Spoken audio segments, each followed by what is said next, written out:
Good morning! Isang mapagpalang araw na naman po sa ating lahat, mga kapatid. Welcome sa At Kabaka Mo ni Bot Lea. Dito pa yan sa ating Facebook ang ating pagninilay ngayong araw na ito. So, tayo magsisimula sa pamamagitan ng panalangin sa Panginoon sa ngalan ng mga nanganak ng Espiritu Santo. Amen. Opo, Panginoon, pinupuri ka namin, pinasasalamatan ka namin. Ikaw ang pinakadakilang Panginoon namin, Panginoon. Maraming salamat sa lahat ng mga gabay, patnubay, sa lahat ng mga biyaya, pagliligtas, mga kaligtasan, Panginoon, mga provision ay binibigay mo, at yung mga divine intervention mo na ginagawa sa amin every day, especially ngayon, at bumabagyo, Lord God. Sa magang ito inihiling namin, Panginoon, na samahan mo kami, especially ako sa paghahayag ng iyong mabuting balita ni Mateo 18, 1 hanggang 14, at ito'y mapakinggan ng iyong mga mananampalataya, ng aking mga kapatid na naririyan at makikinig, na maging malinaw ito sa kanila, para sa kanila, at magsilbing inspirasyon ang paghahayag na ito. Kaya isa rin kami, Panginoon, sa umagang ito sa dalamhati o pigati na nararanasan ng aming mga kapatid na nasalanta ng bagyo, na dulot ng habagat, Panginoon, na tinataas po namin sila. At baka sa panalangin lamang ay alam namin ito'y isa sa pundasyon ng pagtulong mo sa kanila, Panginoon. Ang manalangin kami na sana'y bigyan mo sila, kupkupin mo sila, at ang gobyerno nakasasakop sa kanila ay mabigyan sila ng kanilang mga pangangailangan, especially in this time, Panginoon. Idalangin namin sa matamis sa pangalan ng ating Panginoong sa Kristo, sa ng Espiritu Santo, sa paghahayag ng mabuting balita ngayon at magpasawalang hanggan. Amen at Amen. Sa ngalan naman ng anak ng Espiritu Santo. Amen. At yun nga, no? Ngayong umaga ito yung napakaganda, no, ng ating pagbasa. At medyo may relasyon ito sa ating mga ginagawa sa araw-araw. No? Sabi nga sa Matthew 18, 1-14, may tatlong bagay. Unang bagay yung pinakikita rito kung sino yung pinag-aharian, o tunay pinag-aharian ng Diyos, ay yung may kaangkinan, no? Na ugali, no? na parang isang bata. No? Madaling kausapin, madaling pagpaliwanagan, nakakaintindi, at sinasambuso, no? Ang sinasabi ng kanyang kausap o yung mas nakakatanda sa kanya. Parang ganyan, ano?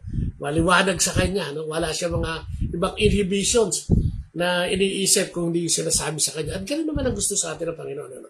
Mag-asal bata tayo, no, sa harapan niya, sapagkat ang mga anghel nga daw natin ay laging nasa harapan ng Diyos Ama. No? Kaya kailangan na nag-aasal tayo, nag-uugaling bata doon sa mabuting aspeto nito, hindi mga tantrums ng bata, kundi yun talaga, di ba? Yung likas na ugali ng bata. Likas na liwanag ang kaisipan at ang kanyang puso ay sumasang-ayon, no, sa kanyang mga pangaral na sinasabi sa kanya, nakikinig. No? At dito yung sinasabi din, ano, na banta o babala, no, na hindi mabuti, no, ang sasapitin o kapahamakan ang sasapitin ng mga taong nagsisilbi o nagpapahamak o sanhi ng kapahamakan ng mga batang ito, o in general siguro ng isang tao, no? Sabi niya, mabuti pang tanggalin yung mata mo, mapunta ka sa langit ng kulang ang mata kaysa mapunta ka sa Hades. Ang iyong kamay ang nagiging sanilang ka sa putulin mo yan kaysa mapunta ka sa langit, no? Mabuti pang mapunta ka sa langit ng kulang ang kamay, no? Kaysa mapunta ka sa Hades, no? So, yun naman sinasabi ng Diyos. Mabuti pa, bitinan daw ng gilingang bato. Yung panggiling dati, nung unang panahon, no? Mabigat yun, no? Itali sa leeg at itapon sa dagat, no? Parang lunurin, parang kamatayan ang sinasabing parusa, no? Sa mga taong pinagsasaad. At ito mga ito, no? Ito siguro, naku, ito parang makinig kayo, sabi nga ng Diyos, ng lahat na may pandinig, no? Yan, kita natin ngayon, ang Bulacan, kung saan lahat ng parte ng Pilipinas ay may binabaha. At karamihan dito ay dahil sa, masakit man sabihin, pangungupit, no, ng ibang mga tao na may kapangyarihan, no, para ipagawa sana maiwasan ang pagbabaha na ito, ay ibinulsa. No? So, yun ang sinasabi ng Panginoon sa atin ngayon, na Kung tayo nagiging sanhi ng galit ng mga tao dahil sa tubig sa kanyang mga paa, sa kanyang higaan, sa kanyang sa loob ng kanyang tahanan, nang dahil sa ating mga kabuktutan, ito'y hindi lang babala, kundi banta na hindi tayo pupunta sa magandang lugar pagkatapos natin sa buhay na ito. No? Yun yung mga sinasabi ng Panginoon. At ngayon naman ay sinasabi niya rin sa bandang huli na lahat tayo mahalaga. Lahat tayo ay pinapahalagahan ng Panginoon. Sabi nga niya, iwanan niya yung siyam na tupa, pupuntahan yung isa para ito iligtas. So, ang pagmamahal ng Panginoon ay makikita natin sa verse na yan. Walang hindi importante. Lahat gusto niyang yakapin, puntahan, iligtas. Pero kung minsan, nga yung sinasabi, kung minsan tayo nagiging sanhi ng pagwawalay natin, o paghihiwalay, may pagiging diborsyado natin sa Panginoon. May walay sa Panginoon dahil sa kagagawa natin. Dahil sa labis na paghahangad ng kayamanan na sinasabi ngayon. At hindi ito mabuti o makakabuti sa ating sa pinangako ng Diyos sa atin na buhay na walang hanggan. Sabi nga nila, hindi naman masama ang pera. Sabi nga nung paring nagmisa kanina, hindi masama.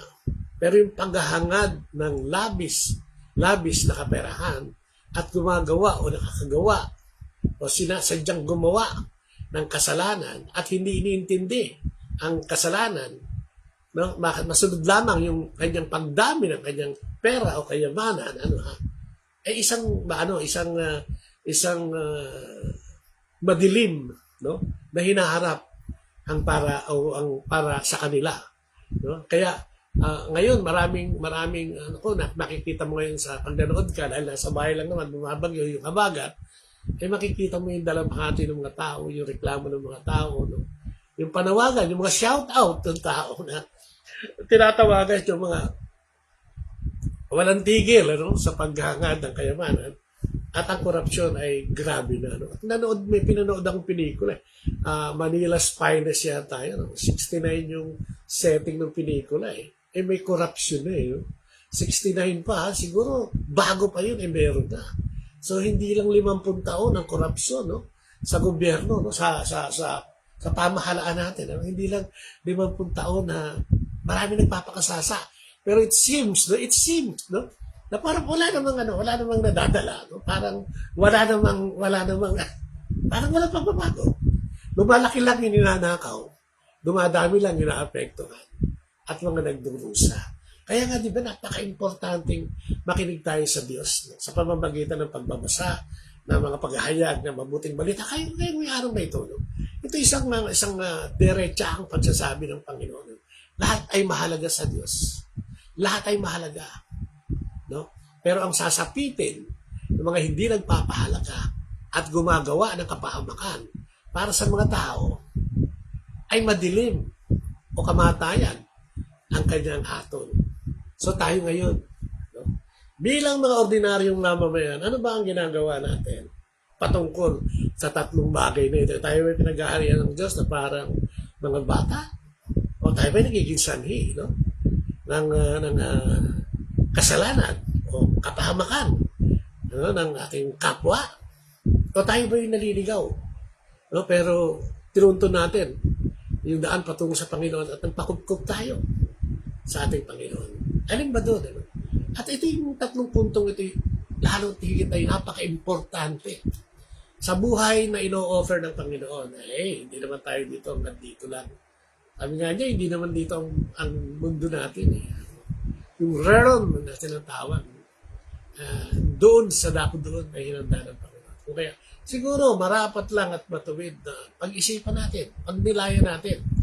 Ano ba yung mga ginagawa natin na hindi natin maawat ang sarili natin? Dahil ang Diyos ay wala sa atin.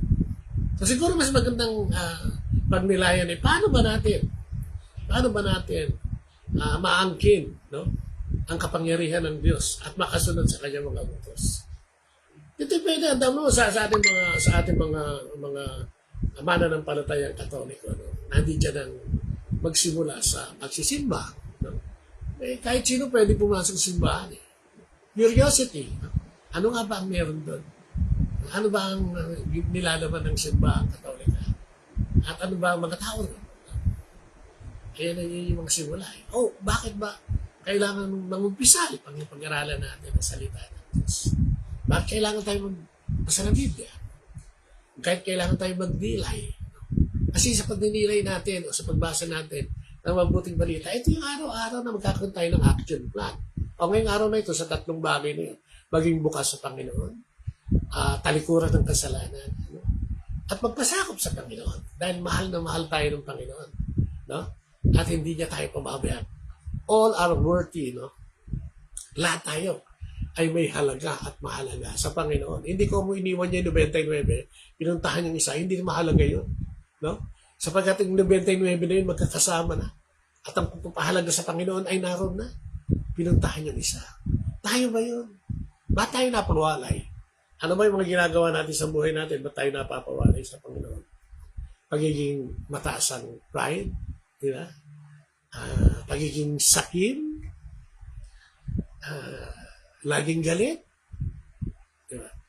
Nagsiselos ng walang kaparalakan, no? Ano ba yung mga ginagawa natin? Siguro pag nilayan natin yun, at this time, tong araw na ito, pwede tayong mag-isip, ano ba ang pwede kong gawin upang mabago ang mga ginagawa ko na mukhang hindi sang-ayon sa Panginoon.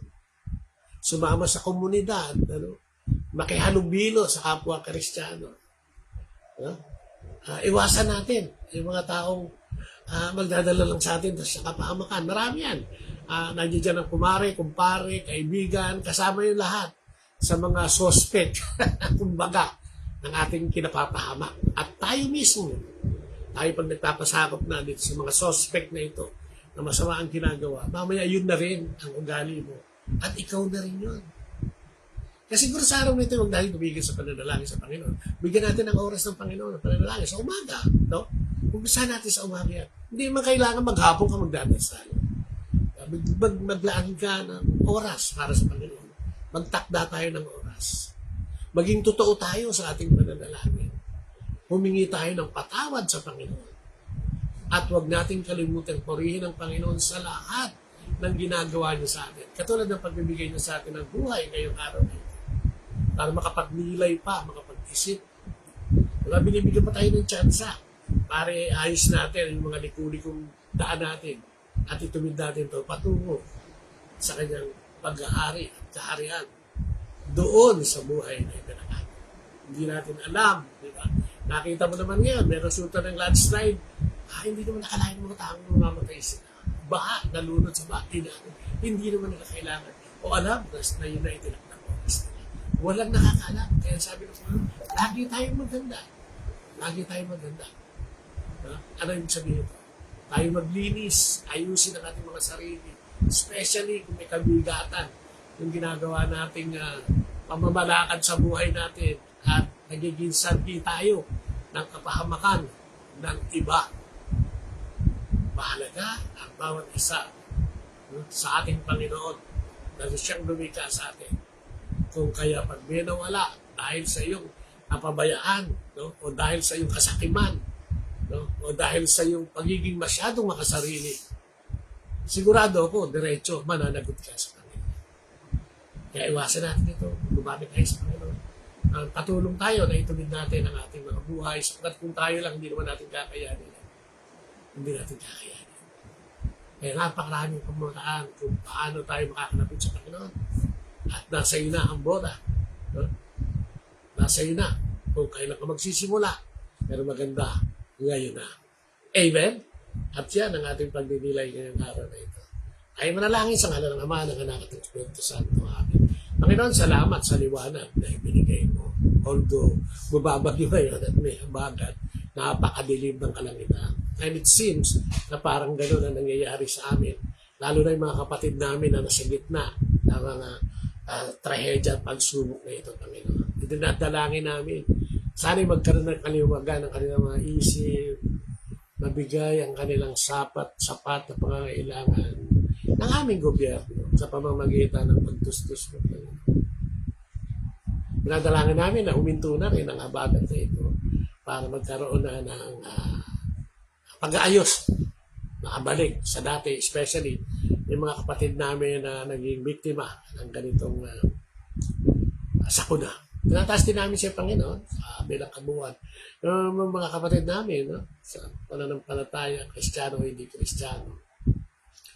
Nagpapalakad ng gobyerno ng kanilang bayan o kanilang bansa.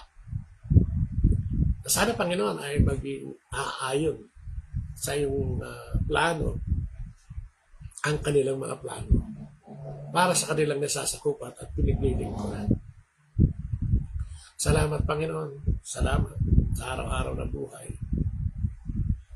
At dalangin namin ang programang ito, ang palabas na ito, ay makarating sa mas marami upang kahit paano naibsan ang kanilang kalungkutan, magkaroon ng konting inspirasyon at maging babala sa mga taong umaabuso at nang-aabuso ng kapangyarihan. Ang lahat ng ito ay dinadalangin namin sa matamis na pangalan ng iyong anak na si Jesus, kasama ng Espiritu Santo sa kanyang paghahari bilang giya namin ito sa aming buhay na ito. Ngayon at magpasawalang hanggan. Amen. And glory be to the Father, to the Son, and to the Holy Spirit, as it was in the beginning, is now, and ever shall be, world without end. Amen and amen. So, like and share, subscribe, at kabaka mo, Botleya, sa YouTube, kabaka mo, Botleya, kabaka mo sa Facebook, sa Instagram, ganun din kabaka. Asahan ko po yan. Like and share. Bye-bye. God bless. God bless!